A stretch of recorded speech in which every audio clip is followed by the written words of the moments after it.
জামায়াতে ইসলামকে সেধে দিল, এবার আসবে না, এরা বসবে না, এরা বসতে চাইবে না। যে গোলাম কাদের এ হচ্ছে মহা বিশ্ব বেহায়া, নির্লজ্জ, দালাল, চাটুকার। এই সেই গোলাম কাদের, হিজড়া কাদের।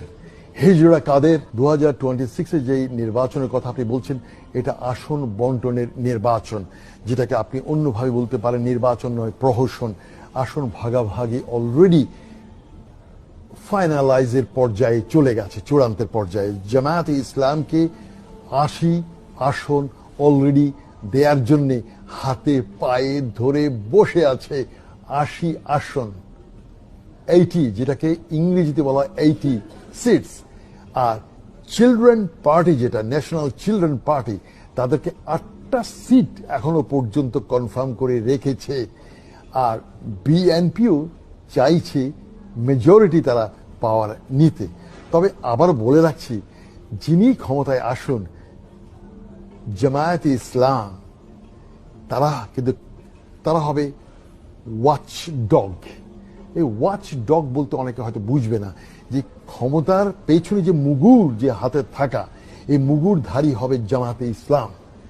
সুতরাং যারা আসবে 2026-এ, এটা একটা মিক্সড কাইন্ড অফ, একটা মিক্সড একটা কিছু আসবে।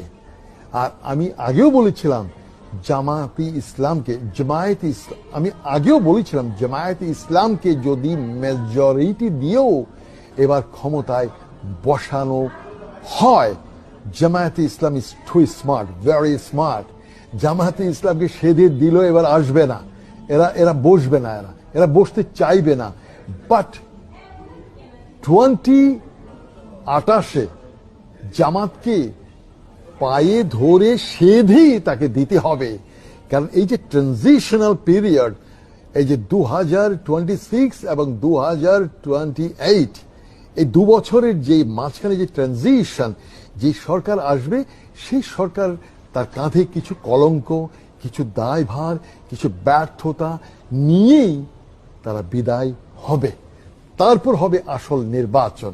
আর এই ট্রানজিশন পিরিয়ড গতবারও হয়েছে, সেই 1980